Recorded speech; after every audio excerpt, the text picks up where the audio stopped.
Magandang umaga po sa bawat isa sa atin. Tayo ho ay nagpupuri at nagpapasalamat sa Diyos sa kanyang patuloy na biyaya at habag at patuloy na pag-iingat, pagsusustento sa bawat isa ho sa atin. At ngayon ay tayo ho ay nakarating sa panibagong linggo, panibagong unang araw ng linggo at ating hong patuloy na pinupuri at niluluwalhati ang ating Panginoon. At nawa tuwing tayo ho ay sumasapit sa unang araw ng linggo ay tayo mapaalalahanan sa buhay na pag-asa na meron tayo sapagkat tayo ay umaalala at nagdiriwang ng katotohanan na si Jesus ay muling nabuhay. Therefore, ang ating pag-asa ay buhay at totoo. At anuman yung nangyayari sa ating paligid, anumang kabigatan yung ating daladala, anumang problema ang pinagdadaanan, nananatiling buhay ang ating Panginoon at tagapagligtas. At tayo bilang kanyang mga mananampalataya ay merong tiyak na pag-asa. At hindi ibig sabihin na exempted sa problema ang mga Kristiyano. Amen? Hindi ibig sabihin na hindi daraan sa mga pagsubok. At isang napakalaking comfort nga ho at sa akin ay naging mas malalong, naging malinaw na pag binasa natin ng Book of Psalms, ay may mga kataga doon na nagsasabing talagang nasa malalim na problema. Sabi nga sa iba pang awit ay ang aking kaluluwa ay parang nasa libingan na. Ganun katindi. Natutuyo ang mga buto ko. Ganun katindi. So dumadaan ba sa pagsubok, problema, kabigatan, kalungkutan ang Kristiyano, ang mananampalataya? The answer is yes. Pero as we have seen sa Psalm 23, dumadaan man sa lilim ng libis ng kamatayan, ay merong kaaliwan at kapayapaan ng mananampalataya dahil hindi siya iniiwan ng kanyang pastol. That's what make the big difference. So muli ho, we'd like also to welcome maging ang ating mga kapatiran at kaibigan na katunghay sa live stream ng ating gawain. Welcome po. And this is our Sunday School. At napakahalaga ng ating pinag-aaralan. Lalo na sa konteksto natin dito sa Pilipinas sapagkat isa sa mga malaki at masipag na relihiyon sa ating bansa ay nagtuturo ng isang doktrina na lumalapastangan sa ngalan ng ating Panginoong Hesus. At titingnan natin yan at kung ano talaga ang tinuturo ng salita ko ng Panginoon. So I hope we're ready to study God's Word and to learn, to be equipped, lalo na kung kinakailangan nating ipakipaglaban ang ating pananampalataya, ang katotohanan, at nawa tayo ho ay patuloy na turuan at ingatan ng Diyos sa mga bagay po na yan. So magsimula ho tayo ho muna ay umawit, hilingan ng Spirit God na tayo ho ay pangunahan.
tayo tumawa sa Panginoon. Ang waiting ko natin, lugay mo sa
Amen. Purihin po ang pangalan ng Panginoon at muli ho, welcome po sa ating hong gawain at sa ating Sunday School. And we would like to welcome also maging ang ating mga kapatiran, kaibigan na nakatutok sa live stream ng ating hong gawain. At again, tayo ho ay nagpapasalamat sa Diyos sa kanyang tunay at labis na kabutihan, kakahabagan at biyaya. Una ay sa ating nagligtas. Pangalawa ay patuloy na sa atin ay nag-iingat. Ano ho? Kaya ho tayo nagpapatuloy. The reason why we persevere in the faith, because we are preserved by God. Tayo iniingatan. Sabi ni Pedro, 1 Peter chapter 1 verse 5, we are kept. We are kept by the power of God. Tayo iniingatan ng kapangyarihan ng Panginoon. Well, tayo ho'y dadako sa isang napakahalagang paksa. Again, mag-aaral tayo ng mga fundamental doctrines ng pananampalatayang Kristiyano. At inyong naalala ang background, bakit natin binalikan itong fundamental doctrines? Because last year ay nag-celebrate ng 10 years church anniversary ang JCBC. And we saw it fit na marami na ang nag-come and go within that 10 years. At napakahalaga na ang mga Kristiyano ay grounded in the fundamentals, that is in the very basics, building blocks ng pananampalatayang Kristiyano. At kaya po natin sinimula ng pag-aaral na ito. And then COVID came. Bago pa ho ang ating 10 years church anniversary, it was March 15, yung huli nating Sunday normal gathering. Doon nakamask na tayo noon. Ginagawa na natin yung mga pag-iingat noon. And then ngayon ay more than a year. And it's already May. And by the way, it is our anniversary month. Ito na yung buwan na kung saan supposed to be busy na tayo, supposed to be ay talagang excited na tayo, naghahanda na tayo para sa parating na ika-11 taong anibersaryo ng JCBC, which is our theme. I-announce ko mamaya. I-announce ko natin mamaya bago ang ating worship service, yung pinaka-tema ng ating hong 11th year church anniversary. And I hope sa gitna ng pandemya, we are still excited sapagkat sabi nga ho ni Pablo sa Philippians chapter 1, ikulong man nila ang mangangaral, hindi nila maikukulong ang ebanghelyo. Pandemic man ay hindi pa rin titigil ang gawain ng Panginoon at hindi tumitigil sa paggawa ang ating Panginoon. So may hope, may joy pa rin ang mga Kristiyano sa gitna ho ng mga pangyayari o nagkaganapan ho sa ating paligid.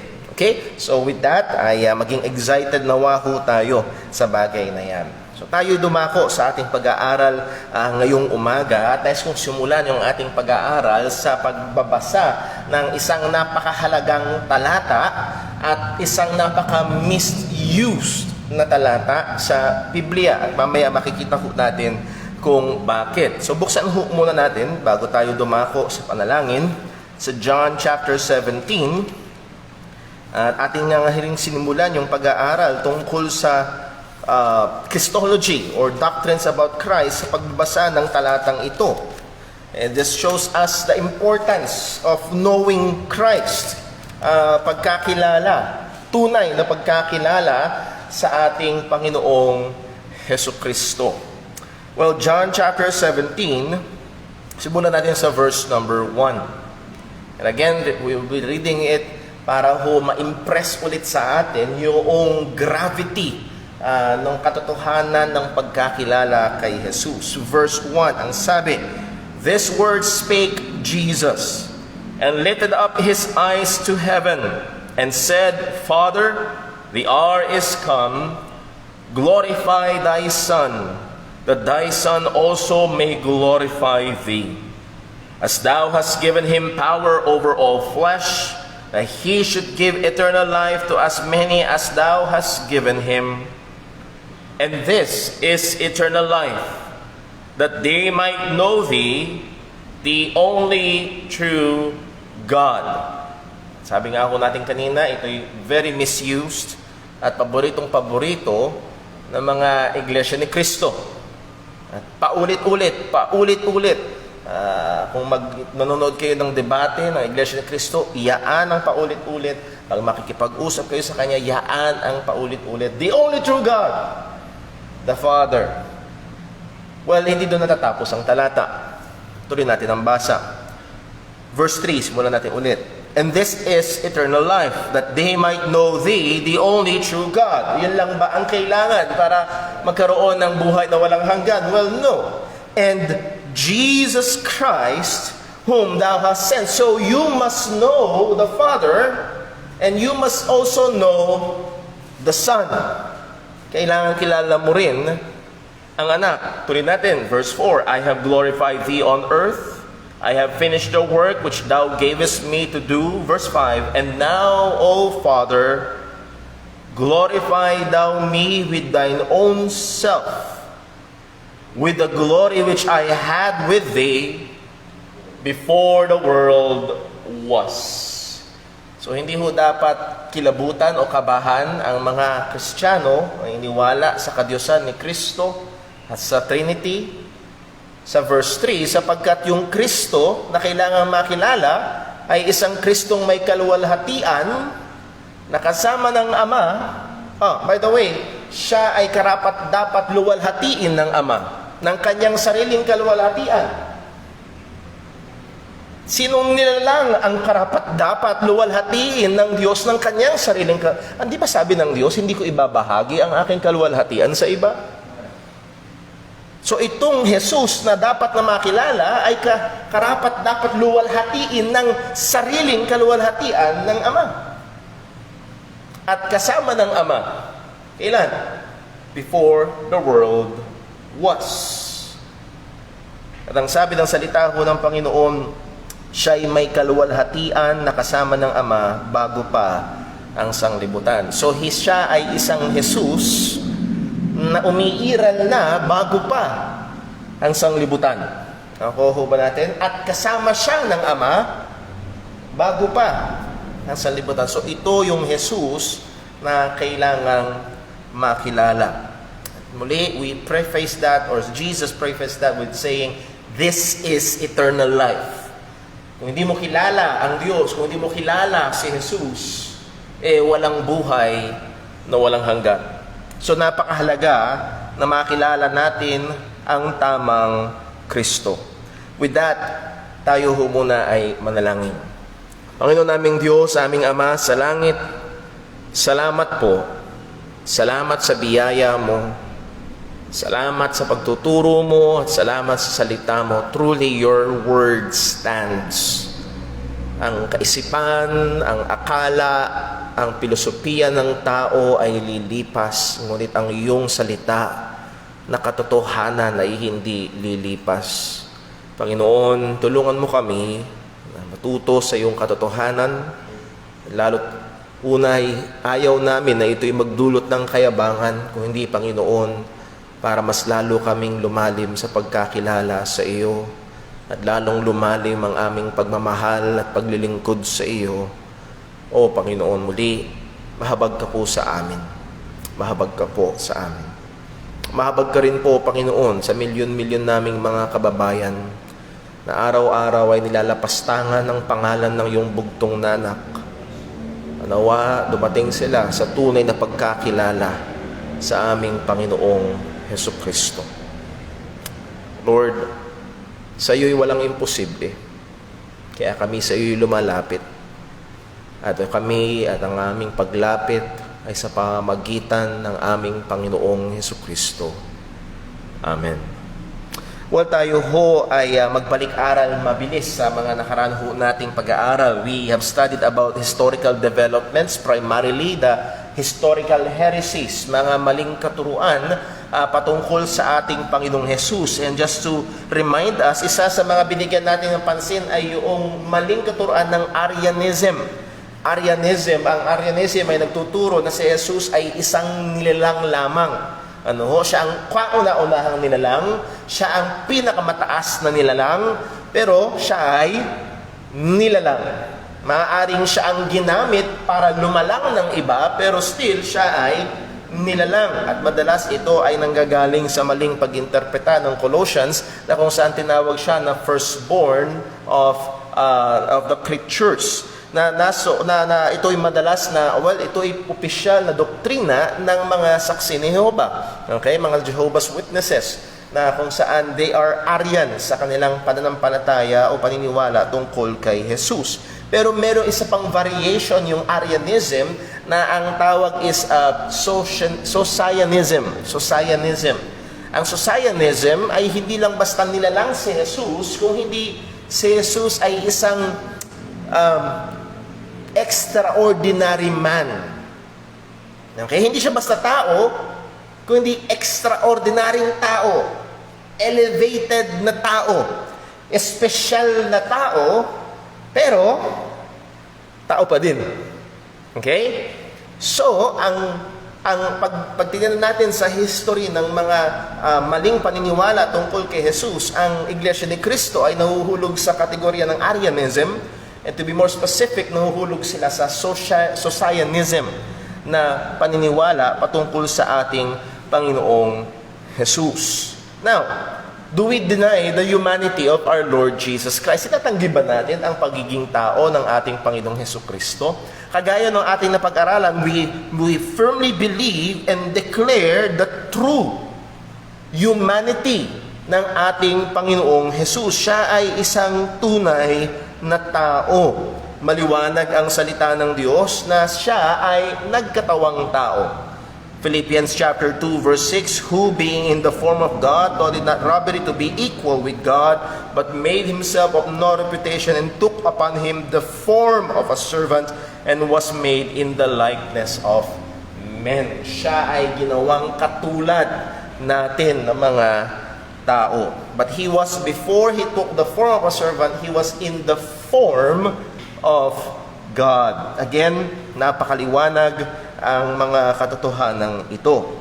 Sa pagiging tao ng ating Panginoong Jesus, pinag-aralan natin yung importansya ng virgin birth. That's why we should not compromise this truth. Pinag-aralan din natin ng ating Panginoong Jesus sa kanyang pagiging pagkakatawang tao ay nagkaroon siya at tinake niya yung human weaknesses and limitations. Nakita natin ang ating Panginoong Jesus ay nahandoon ang pangangailangan niya na siya ay lumaki, siya ay mag-develop physically, mentally, and socially. Ang ating Panginoong Jesucristo, kalakip ng kanyang pagkakatawang tao ay ang mga limitasyon. Siya ay nagutom, nauhaw, siya ay napagod, siya ay nanghihina, siya ay natulog. At ang pinakadakilang pagpapakita ng kanyang kahinaan sa kalagayan ng pagiging tao ay siya ay namatay. Pero ang pagpapakita na siya ay hindi tao lamang, ay siya ay muling nabuhay. So narito. At isa sa mga mahalagang tandaan ho natin mga kapatid, ang argumento na ginagamit ng iba upang ikaila ang pagiging Diyos ni Kristo, na ang kanilang ginagamit na argumento ay yung mga kahinaan na ito. Okay? At isa pa sa sasabihin ng INC ay, naniniwala ka sa Trinity, paano nung panahon na patay si Jesus? Di dalawa na lang, Father and Holy Spirit na lang. Di Tunity na lang daw, Tunity. Ganun pa nila tutuyain ang pananampalatayang Kristiyano. Well, ang tugon ho dyan ay, ano ba ang pagkaunawa sa kamatayan? Ang kamatayan ba ay annihilationism? Pagiging annihilated or ceasing to exist? Anong sabi ni Jesus dun sa pagnanakaw sa krus? Today thou shalt be with me in paradise. Hindi siya sabing, today I will disappear. No. Hindi siya nawala. Patuloy pa rin umiiral si Jesus nung siya ay namatay. At 3 araw na siya ay namatay. So, hindi nagkulang. Hindi nagkaroon ng vacancy sa Trinity. Walang ganon. Pero again, hindi nila concern ang turo ng salita ng Diyos. Ang gusto lang nila ay patunayan ang kanilang stand. Nevertheless, as I've said before, dahil madalas itong ginagamit, na gutom, na uhaw, ang Diyos daw ay eternal, ang Diyos ay hindi namamatay, ano nangyari kay Jesus? Siya ay namatay, so Diyos ba si Jesus? Again, ganun yung kanilang mga argumento. But ang tunay na mananampalataya, sangayon sa Biblia, hindi dapat kabahan sapagkat siya'y namatay dahil siya'y nagkatawang tao. Pero hindi kinakaila o hindi ninegate nito ang katotohanan na siya ay Diyos. Nakita natin na si Jesus ay may normal na katawang tao. Nakita rin natin na mga nasa paligid niya ay ang tingin sa kanya ay tao lamang. Hindi siya lumalakad. Sabi nga ni James White, pag lumalakad siya sa gabi sa Galilee ay hindi siya nagliliwanag. Wala siyang pakpak at wala siyang hilot, hindi siya lumulutang sa ere. Hindi ganun. Baka multo ang tawag doon. Nevertheless, ang ating Panginoong Jesus, pag tinignan mo siya, siya ay tao. Nabasa natin nakaraan, karpintero, anak ni Maria, anak ni Jose, at yung mga kapatid niya nandito. At yun ay naging katitisuran pa sa kanila. At si Jesus ay may mga human emotions. Nakita natin, so sa pagiging tao ni Jesus, siya ay taong kagaya ko at kagaya natin. 100% truly man. Tunay siyang tao. Pero again, patsensya na, madalas kong maiko-quote si James White sapagkat pinanood ko siya nitong mga nakaraan.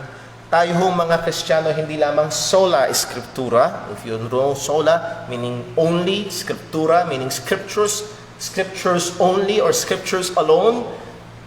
Isa rin sa mahalaga ho nating tangan-tangan ay tota scriptura. The word total scripture. The totality of scripture. Hindi lang tayo kukuha ng isang verse sa isang parte at yun na. Kundi kinukuha natin ang kabuuan na sinasabi ng salita ng Diyos tungkol kay Kristo. Okay, may mga talata na nagsasabing, for there is one God and one mediator between God and man, the man Christ Jesus. And we say, Amen. Hindi natin kailangang iwasan yung talatang yun sapagkat siya nga ay tunay na nagkatawang tao. Pero yun lang ba ang tinuturo ng Biblia tungkol kay Jesus? If we look at the entirety of Scripture, ay masusumpungan natin na hindi. Well, isa pang napakahalagang katotohanan, siya ay nagkatawang tao. Pangalawa, meron siyang limitasyon at kahinaan bilang tao. Pero pangatlo, siya ay kakaiba sa lahat ng mga tao sapagkat siya ay hindi nagkasala. Wala siyang minanang kasalanan, as we have studied, original sin. Wala siyang original guilt or inherited guilt. Wala siyang sinful nature. At siya sa kanyang buhay, sa kabila ng katakot-takot na tukso, at huwag nating isipin na tinukso lamang siya ni Satanas ng 3 beses pagkatapos niyang bautismohan, hindi. Ang sabi ng Biblia, iniwan siya ng ilang panahon. Pero pagkatapos noon ay tuloy-tuloy pa rin ang tukso sa ating Panginoong Jesucristo. Ngunit salamat sa Diyos, nabasa natin ang kanyang salita. Ang sabi ng salita ng Panginoon, Hebrews 4 verse 15, na siya ay sa lahat ng bagay ay tinuksong ngunit hindi nagkasala. Gaya natin, siya ay tinuksong ngunit hindi nahulog sa kasalanan. So ang ating Panginoong Hesukristo ay tunay na hindi nagkasala. At nakita natin yung halaga ng bagay na ito, ng hindi pagkakasala ng ating Panginoong Hesukristo. Buksan lang natin at i-point out ko lang po yung isa sa pinakamahalaga. Bakit napakahalaga ng katotohanan na si Jesus ay yes, nabuhay bilang isang normal na tao at siya'y nabuhay ng walang kasalanan. Ang sabi ni Pablo sa 2 Corinthians chapter 5, alam ko mabilis at pagkat nagre-review tayo, gusto kong makaabot tayo doon sa ating lesson ngayong umaga. 2 Corinthians chapter 5 verse 21.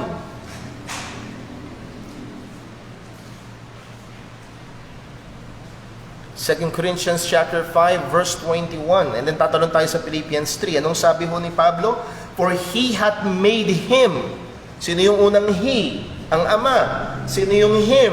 Ang Anak, si Jesus. For He hath made Him, Jesus, to be sin for us who knew no sin. So nandiyan yung malinaw na deklarasyon, He knew no sin. Walang kasalanan si Jesus.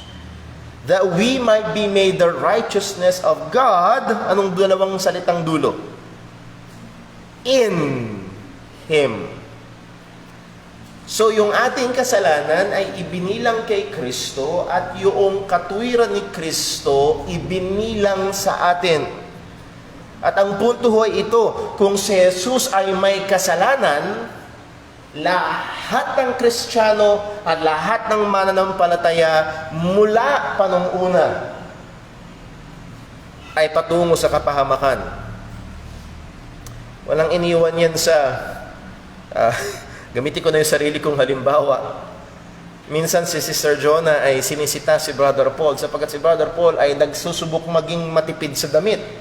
Kaya lang, ang problema ngayon ay mainit, madaling pawisan.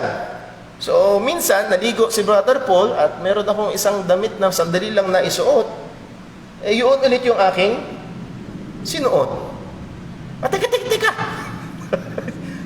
Akin na yan. Hindi na pwede. Madumi na. Akala niyo ho? Nilinis ka, tas binihisan ka rin na, hindi ka tanggap-tanggap. At yun yung ating magiging itsura kung si Jesus ay nagkasala, binugasan niya tayo sa ating mga kasalanan, kinuha niya, ibinilang sa kanya, binugasan at binayaran niya, tas bibihisan niya tayo ng katuwiran niya na hindi rin perpekto.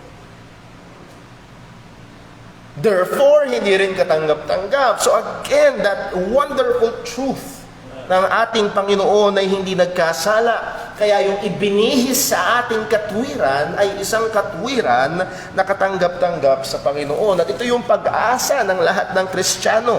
As I've said, pupunta tayo sa Philippians chapter 3. Ito rin yung tungtungan at tanging kumpiyansa ni Apostol Pablo. Hindi exaggeration yung sinabi ng theologian na umuwi na siya sa Panginoon, pero sabi ni R.C. Sproul, the imputed righteousness of Christ ay the only hope na meron siya para siya tanggapin ng Panginoon. At yun lang din ang pag-asa na meron si Pablo. Ang sabi niya sa verse number 9, Philippians chapter 3 verse 9, and be found in Him, that is in Christ, not having mine own righteousness which is of the law, but that which is through the faith of, or in Christ, the righteousness which is of God by faith. Katuwiran na galing sa Diyos, yung katuwiran ni Jesus na ibinihis sa atin sa pamamagitan ng ating pananampalataya sa Ebanghelyo. At yun lang din yung pag-asa ni Pablo. Ako ay tatayo sa harapan ng Diyos, hindi ko daladala yung pagsisimba ko linggo-linggo. Hindi ko daladala yung pagtulong ko sa kapwa ko. Ang tanging dahilan kaya ako makakatayo sa harapan ng Diyos at ako'y katanggap-tanggap, not having my own righteousness which is of the law, pero yung katuwiran na galing mismo sa Diyos na ibinigay niya sa pamamagitan ng pananampalataya kay Kristo Jesus. Again, lahat ng yon to point out na hindi ka dapat mangamba dahil ang katwiran na ibinihis sa atin ng Diyos ay isang perpektong katwiran. Dahil ang ating Panginoong Hesus ay nabuhay ng walang kasalanan. Mabilis lamang ho, noong nakaraang linggo, pinag-aralan natin bakit mahalaga ang pagkakatawang tao ni Jesus. Una, sapagkat siya ang ating representante. Hindi niya tayo may re-represent kung hindi siya magkakatawang tao. Malinaw ho yan. Yung imputed righteousness, yung inimpute sa ating katwiran ay hindi intrinsic divine righteousness, kung hindi, acquired human righteousness ni Kristo. Sabi nga ni Wayne Grudem na isang theologian, sabi niya, Jesus had to be a man in order to be our representative and obey in our place. Again, ang Romans 5 verse 18 and 19, pinag-parallel si first Adam and yung last Adam. First Adam as our representative, he failed. Siya'y pumalya, nagkasala. Lahat tayo ay inaring makasalanan dahil kay Adan. Pero ang ating pangalawang Adan, ang huling Adan, si Jesus, bilang ating representante dahil siya'y tunay nagkatawang tao, ay hindi pumalya at perpekto ang katuwiran. Therefore, lahat ng nakay Kristo Jesus ay aariin o inaring ganap sa pamagitan niya. Bakit mahalaga ang pagkakatawang tao ni Jesus? Para maging substitute sacrifice, or sa theology, vicarious sacrifice. Hindi siya maaaring mamatay para sa atin kung siya'y hindi nagkatawang tao.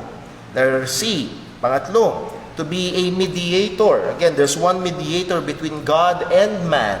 He can be a rightful mediator to God because He is God, and He can be a rightful mediator for man because He also is man. Third D, to fulfill the original purpose of God for man to have dominion over all creation. Matagal nating pinaliwanag yan last Sunday. Si Adan bilang vice-regent, siya ang sinutusan ng Diyos, have dominion over all creation, pumalya. At ito ay may fulfillment kay Kristo. Panglima, siya'y nagkatawang tao at ito'y mahalaga sapagkat siya'y nagsisilbing halimbawa natin sa pamumuhay bilang Kristiyano. And then pang-anim, ang kanyang pagkakatawang tao ay mahalaga sa atin, and much more yung kanyang muling pagkabuhay. At sa muling pagkabuhay ni Jesus, siya ay meron pa ring katawan. Remember the fact na ating pinunto na siya'y kumain pa rin kasama ng kanyang mga disipulo. At ang sabi ng salita ng Diyos, itong miniluwalhating katawan, itong glorified body ni Jesus ay siya rin. Ganon din katulad yung katawan na naghihintay sa atin. Isang katawan na perpekto, walang kasiraan at walang kamatayan. So nakita ho natin, I hope we have now a healthier view of the humanity of Christ, na hindi natin iniisip na nung siya'y nagkatawang tao ay parang nga siya nagliliwanag. Minsan lang siya nagliwanag dun sa Mount of Transfiguration, but that's it. Hindi siya nabuhay na nagle-levitate, hindi siya ganon. Siya'y kagaya natin, nakaranas ng mga dinadanas natin. Pero salamat sa Diyos, siya ay hindi nagkasala. at siya ay muling nabuhay. So with all that, kinunclude natin ang pag-aaral natin sa pagiging tao ng ating Panginoong Hesukristo. Basahin lang natin sandali ang 1 John chapter 4. 1 John chapter 4. And throughout the history of Christianity, in the very early life of the church, wala pang 100 AD, ay nakikipaglaban na sa heresy ang mga disipulo ni Kristo, ang mga apostol. At isa sa mga heresy kanilang nilalabanan ay kinakaila. Okay? Kung sa panahon natin ngayon, usong-uso ang pagkakaila ng kadyusan ni Jesus, sa panahon noon, isa sa mga usong-uso ay kinakaila ang pagiging totoong tao ni Jesus. At ang sabi ni John sa 1 John chapter 4 verse simulan sa verse 1, Beloved, believe not every spirit, but try the spirits whether they are of God, because many false prophets are gone out into the world. So yung spirits diyan most probably are teachers. Huwag tayong basta-basta naniniwala sa mga tagapagturo, kundi dapat daw subukin ang mga tagapagturo kasi maraming bula ang propeta. Verse 2, paano malalaman? Hereby know ye the Spirit of God. Every spirit that confesseth that Jesus Christ is come in the flesh is of God. So nakita natin dito, ginawang defining characteristic ni Apostol Juan ang pagtuturo na si Jesus ay naparito sa katawang tao. Nakuha niyo ho? Bakit? Dahil nung time na yon ay may nagtuturo na si Jesus ay hindi nagkatawang tao dahil ang matter ay evil and God's Spirit ay good at hindi pwedeng mag-take ng evil ang good, so hindi pwedeng magkatawang tao ang Diyos. At nakikita ho natin dito na hindi ito, another view lang yan ni Kristo, hayaan yun sila, masaya sila. No. Ang sabi ni Apostol Pablo, bula ang propeta ang ituturo niyan. Verse number 3, And every spirit that confesseth not that Jesus Christ is come in the flesh is not of God. Yung hindi nagtuturo na siya ay nagkatawang, nagkamali ako ng. So verse 2, yung nagtuturo na si Jesus ay nagkatawang tao sa Diyos. Yung hindi nagtuturo na si Jesus ay nagkatawang tao, hindi sa Diyos. This is the spirit of Antichrist, whereof ye have heard that it should come, and even now already is in the world. Sabi ni Juan, nandito na. Pumapasok na sa church itong katuruan na ito. At kung nung time na yon, ang dinideny is the true humanity of Christ. Isa sa mga uso sa panahon natin ngayon ay dinideny ang true deity ng ating Panginoong Hesukristo, ang tunay na pagiging Diyos ng ating Panginoong Jesus. Let me just read ang isang quotation mula kay F.F. Bruce, na isang mahusay na theologian. Ang sabi niya, the belief in the deity of Christ is derived directly from statements concerning Him in the Bible. The references are so many and their meaning so plain that Christians of every shade of opinion have always regarded its affirmation as an absolute and indispensable requisite of their faith. So ang pananampalatayang Kristiyano all throughout the history ay maliwanag na naniniwala na si Jesus ay Diyos. Ang mga talata sa Biblia ay marami, ang explanation nito, ang interpretasyon nito ay napakaliwanag. Again, kailangan mong pumikit para hindi makita. And sad to say, marami ang nagpipikit mata. So tingnan ho natin. At ang ating titinan ho sa pag-aaral, sisimulan ngayon and Lord willing hanggang next Sunday, ay ang kadyusan ng ating Panginoong Jesus. And yes, napasadahan na natin ito sa pag-aaral natin about the Trinity, pero medyo mga ibang konting anggulo ang ating titignan sa paraan ng ating pag-aaral ho ngayon. So una ho, tingnan natin. Ang tanong, Diyos nga ba si Kristo? At ang sagot ho natin bilang mga mananampalataya and traditionally, ang mga Baptists all throughout the centuries ay naniniwala sa kadyusan ng ating Panginoong Hesukristo. At marami ang nagka-claim na si Jesus daw ay hindi Diyos. Yun ang isang problema. Isa sa mga claim nila ay si Jesus daw ay hindi direktang nagsabi na siya ay Diyos. Hindi sinabi, ako ay Diyos. Sige nga, pakita mo nga sa akin na sinabi ni Jesus, ako'y Diyos. At yun yung madalas na hamon nila. Now, as we have said, ang mga salita ng Diyos ay puno ng mga claims ni Jesus patungkol sa kanyang sarili na magme-make lang ng sense kung siya ay Diyos. Well, let us look at Christ's ascriptions of deity. So number 1, binukod tangi ni Jesus ang kanyang sarili, consciously. Ano ba ang sadya? Let me use that word. Sadyang binukod tangi ni Jesus ang kanyang sarili sa kanyang pagpapakilala kung sino siya. Simply put, Jesus never puts himself in the same category as any other human beings. Pag binasa natin ang Gospels, Matthew, Mark, Luke, and John, pag tingnan natin kung paano pinakilala ni Jesus ang kanyang sarili, never niyang sinabing, katulad mo lang ako. Hindi. Actually, ang pagpapakilala niya sa kanyang sarili ay siya'y kakaiba. Isa sa mga magagandang talata na kung saan ito'y maliwanag ay sa John chapter 8. So puntahan natin sa John chapter 8. Verse number 23. John chapter 8, verse number 23. Mukhang hindi tayo aabot doon sa isang... John chapter 8, verse number 23. Ang sabi ho ng salita ng Panginoon ay ito. Anong sabi ni Jesus?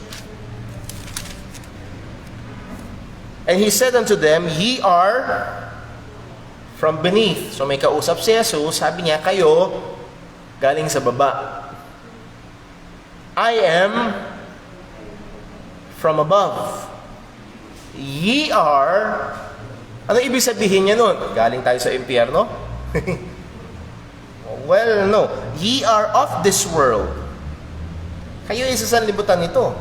I am not of this world.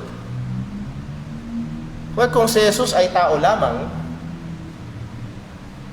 anong ibig niyang sabihin? Hindi siya taga dito? Nakuha niyo ho?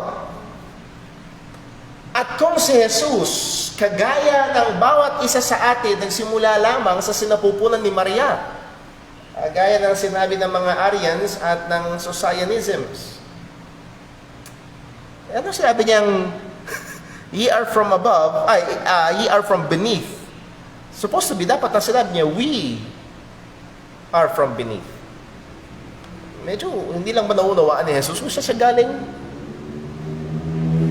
O nauunawaan niya eksakto kung saan siya galing, at ang sabi niya, kung saan siya galing, I am from above. Nanggaling siya sa taas. So again, yung mga claims ni Jesus ay talagang nakikita na ibinubukod tangi niya yung kanyang sarili sa mga tao sa kanyang paligid. Well, pangalawa, yung mga self-claims. Ang mga claims and statement ni Jesus ay madalas naglalagay sa kanya sa panganib. Tama?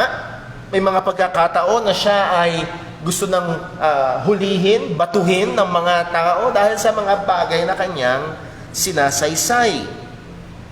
These claims are self-conscious. These claims with self-conscious knowledge of their divine implications. Alam ni Jesus yung divine implications, yung mga sinasabi niya, ano ang magiging lundo, ano ang magiging dating, at ito'y sadya niyang sinasabi sa mga tao.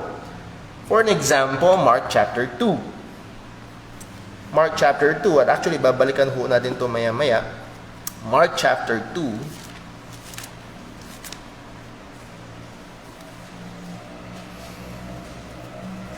Mark chapter 2, verse number 1.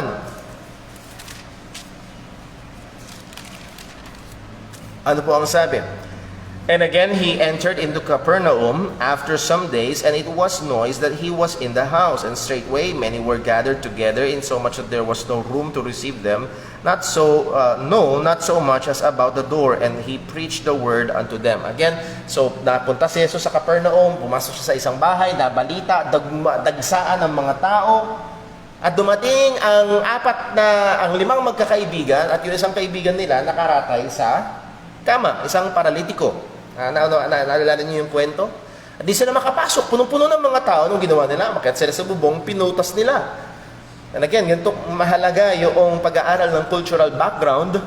Kasi yung bubong na nasa isip ko nung una ko nabasa ito o narinig ay GI sheet.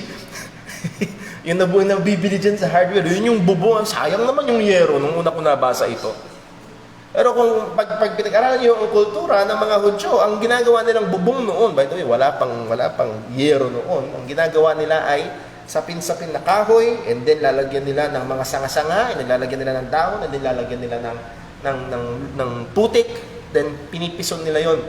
Yun yung waterproofing nila. Yun yung bubong nila.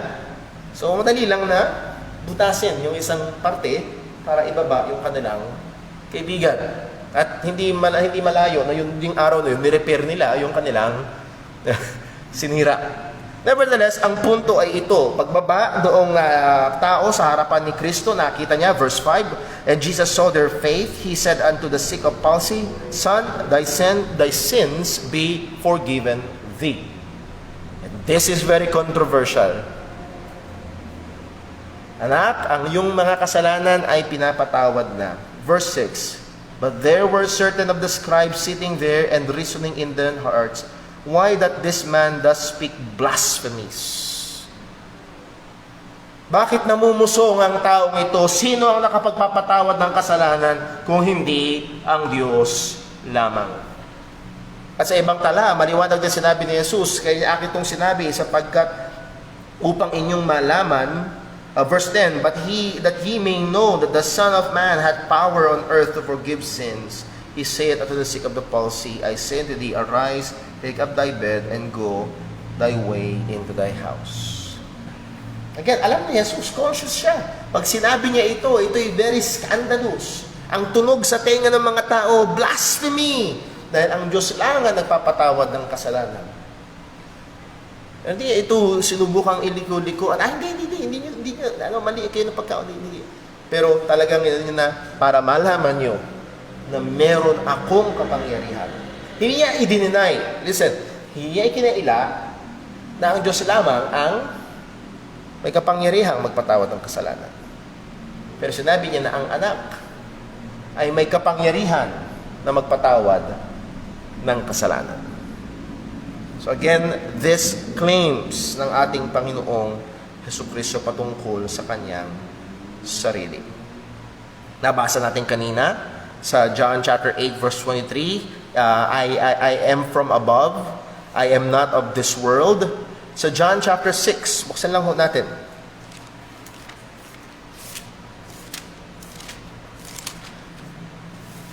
John chapter 6 verse number 33. At dito ho si Jesus, di-discuss niya ang kanyang kalagayan bilang isa sa mga claim niya na siya ang tinapay ng buhay.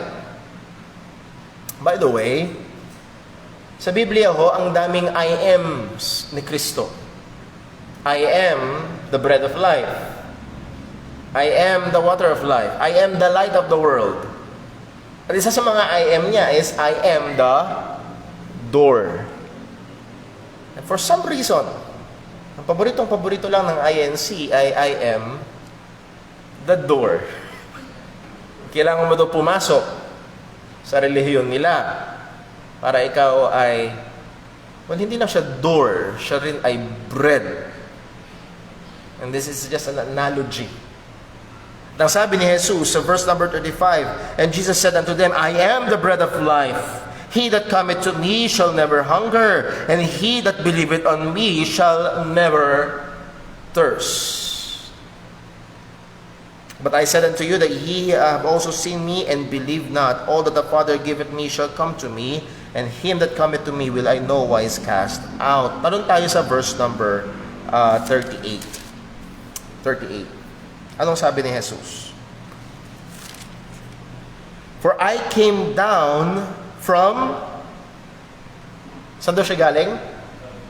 For I came down from heaven, not to do mine own will, but the will of him that sent me. Yung sinabing, I started in the womb, I came down from heaven. Mga kapatid, walang ibang nagsabi ng ganun. Galing ako sa langit.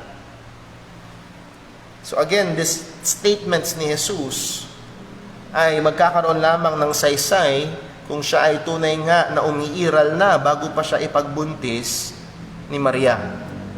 Make sense lang kung ang katotohanan na ito, kung yung sinabi ni Jesus, kung tunay na hindi siya nagsimula lamang sa sinapupunan ni Maria, kung hindi siya ay kasama na ng Ama doon sa langit.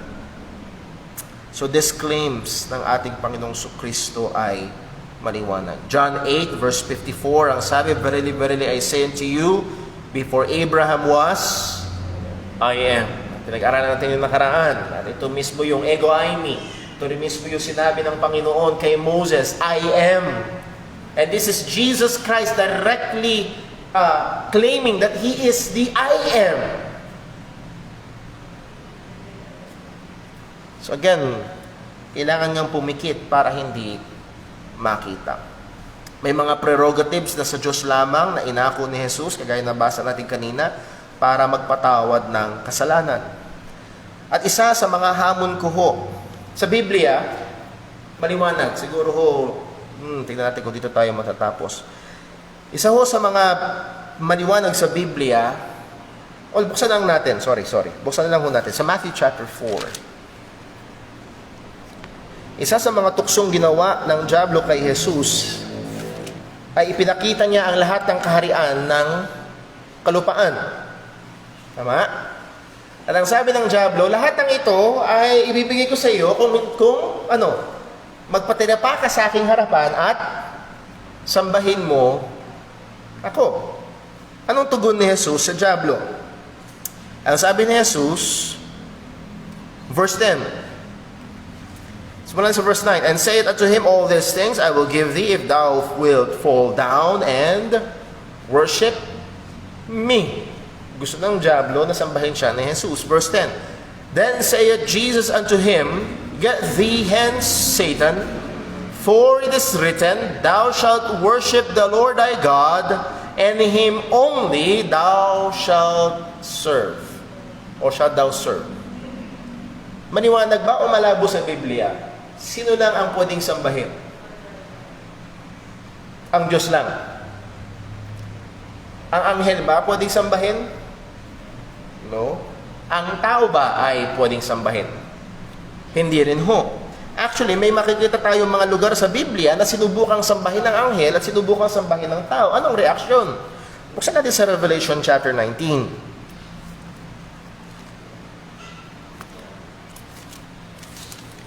Revelation chapter 19, verse 10. Nagpakita ang isang anghel kay Apostol Juan.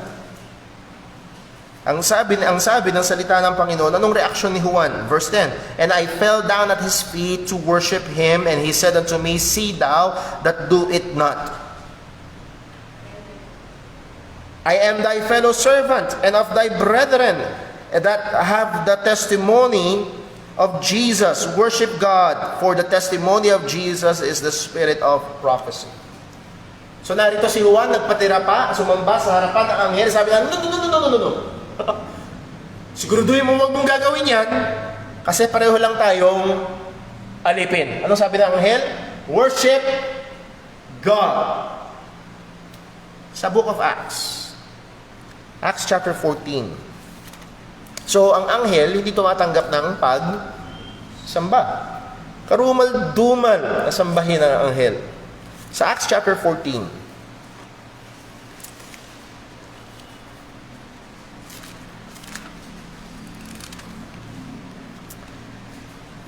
Verse number 13.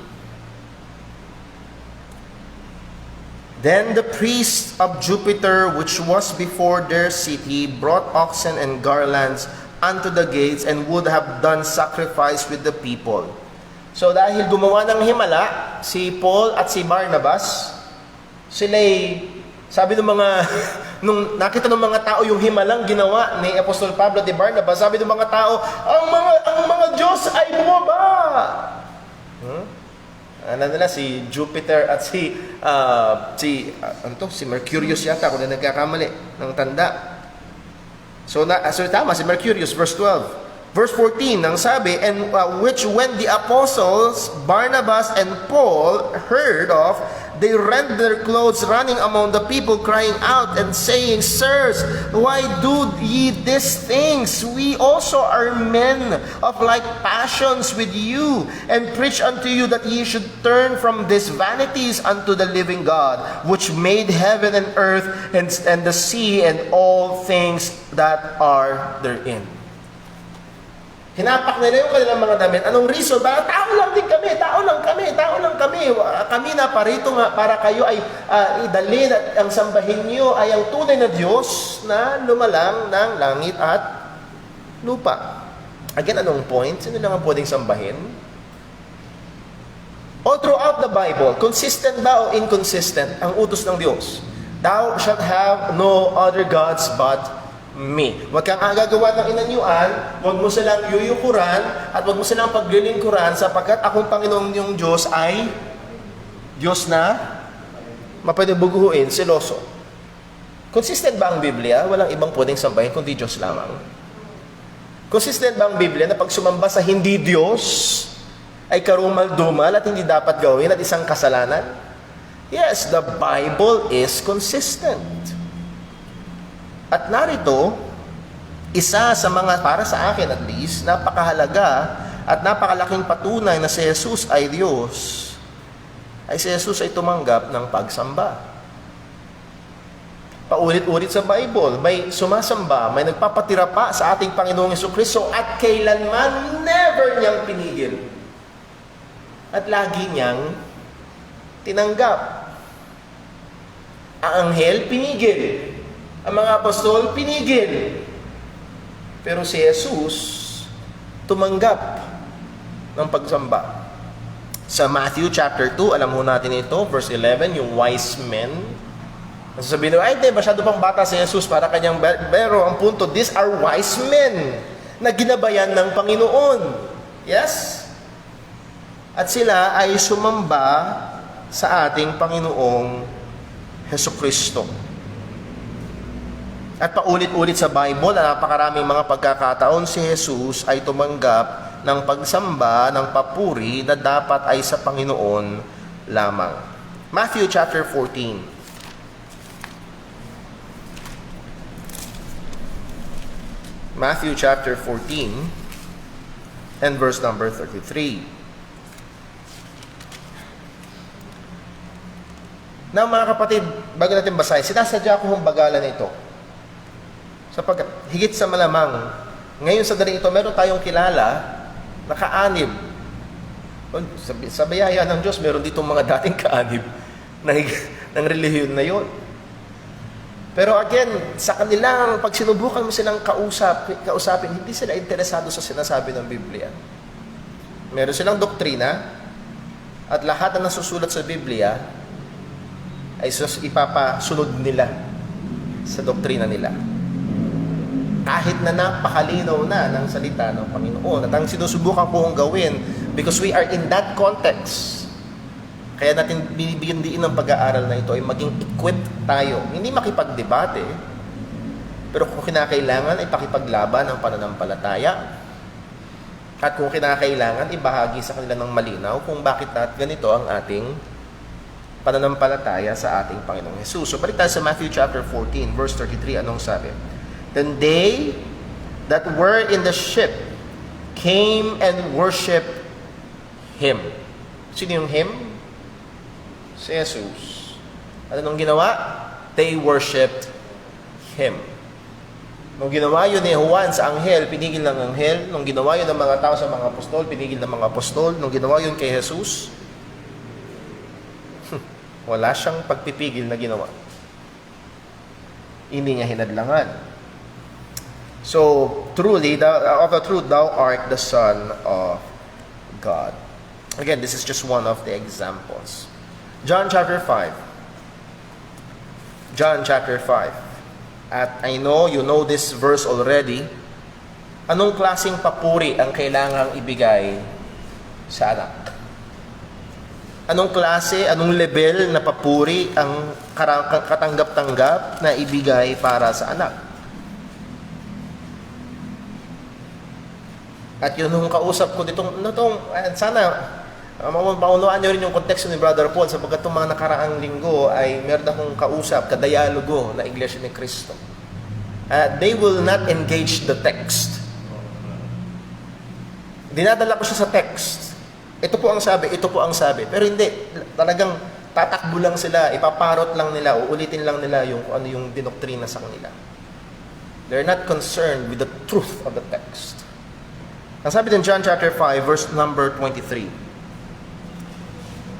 That who? All men should honor the Son. Kailangan parangalan. Luwalhatiin ang anak. At doon pa lang, dapat, ting, o tek-tek ka muna. Di ba dapat ang ama lang, ang Diyos lang, dapat luwalhatiin? Doon pa lang, okay? At ang sabi ho dito ni Jesus, that all men should honor the Son. How? In what way? Even as. At tanungin man natin ng isang grade 3, anong ibig sabihin ng even as? Ano ibig sabihin ng even as? Huwag natin tanungin ng grade 3, tanungin natin, anong ibig sabihin ng even as? Kagaya ng. Katulad ng. So ang parangal sa anak ay katulad ng. Hindi kakaiba, hindi mas mataas, hindi mas mababa, kundi katulad, kaparehas. Paano? That all men should honor the Son even as they honor the Father.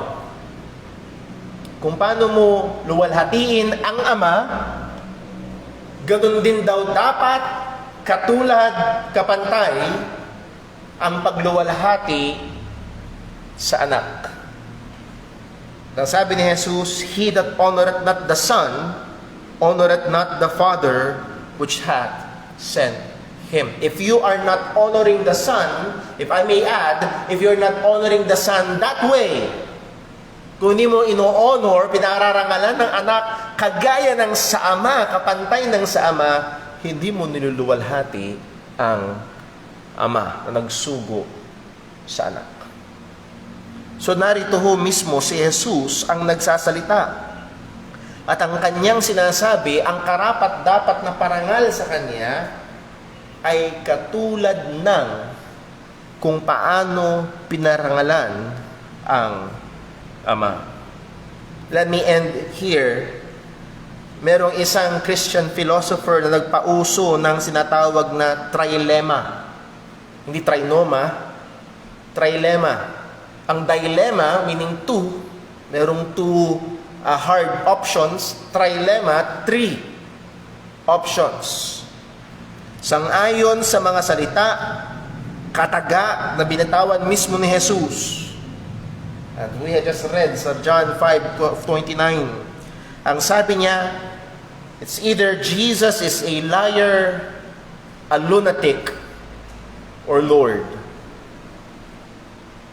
Kung hindi siya sinungaling, na dapat parusahan, siya ay isang nababaliw, na hindi niya alam ang kanyang sinasabi. Sinungaling na alam niyang mali ang kanyang sinasabi. Dahil siya'y tao lamang, tas kailangan siyang luwalhatiin ng kapantay ng sa Ama. Or siya'y nasisiraan ng bait na hindi niya alam ang kanyang sinasabi. At meron talaga mga tao nasisiraan ng bait, ang tingin sa kanilang sarili ay, Diyos, tao lamang. Or, ang tanging natitirang option, He is really Lord. Na kailangang sambahin, luwalhatiin, purihin. That's the only choice. Let me read ang sinabi ni C.S. Lewis. A man who was merely a man and said the sort of things Jesus said would not be a great moral teacher. Hindi mo siya pwedeng ikonsidera na mahusay at mabuting tagapagturo kung siya'y tao lang. Hindi mo siya pwedeng ikonsidera na mabuting tagapagturo sapagkat tinuturo niya na ang tao ay dapat luwalhatiin na kapantay ng Ama. Ano magiging mahusay at banal na tagapagturo? Sabi niya, galing siya sa taas, tayo galing sa baba. Ano yun? Special ka? So muli, again, ang isang kagaya ni Jesus, hindi mo lang siya pwedeng konsidera. Kung siya'y tao lang, hindi mo siya pwedeng konsidera mabuting tagapagturo. He would be a lunatic, may sira sa ulo. On the level with the man who says that he is a poached egg. Yung tao nagsasabing, ako'y isang itlog. Yun ang level. May sira sa kaisipan. Or else he would be the devil of hell. Sino ba ang gustong pumantay sa Diyos? Ang diablo. So ang sabi, either this man was and is the Son of God, or else a madman or something worse. You can shut him up for a fool, you can spit at him and kill him as a demon, or you can fall at his feet and call him Lord and God. Yun lang ang pwede mong gawin kay Jesus sa mga tindi ng mga salita niya. It's either baliwalain mo siya at siya isang loko-loko, o siya ay ikulong mo na para siyang isang kriminal, or magpatira pa ka sa kanyang harapan. Kagaya ng ginawa ni Thomas. At sabihin kay Jesus, My Lord and my God.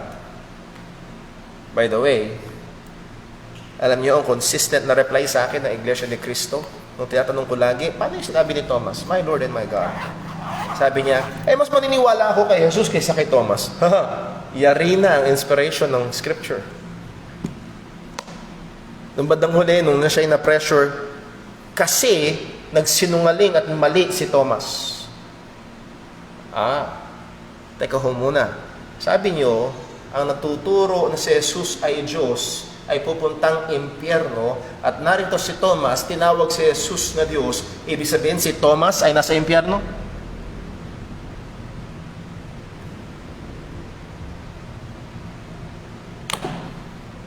Again, hindi sila concerned sa truth. Pero yun lang ang pwede natin pagpilian. It's either si Jesus ay hangal, sinungaling, o Panginoong Diyos na kailangan at karapat dapat sambahin. So again, ilan pa lamang ho ito. Next Sunday, Lord willing, titignan natin ang ilang mga key passages. Hindi natin mapupuntahan lahat. Pero key passages na kung saan napakaliwanag ng pagsasaysay na si Jesus ay tunay nga na Diyos. At nawa, ito ay patuloy na gumabay sa atin, mag-equip pa sa atin, magpatibay pa sa ating pananampalataya. And ang isa sa mga goal ho natin, na hindi lang basta magkaroon tayo ng kaalaman, kung hindi tayo nga ay ma-equipped, kung kinakailangan ay bigay tugon sa mga kumekostyon sa pananampalataya natin. Bigyan ko lang ng konti pang diin. Paano kung isang araw lumapit sa iyo ang anak mo, Daddy, sabi nung kaklase ko si Jesus tao lang daw, namatay eh. Ang Diyos ba namamatay? Hindi, anak. Si Jesus namatay. Oo, anak. Di Diyos ba si Jesus?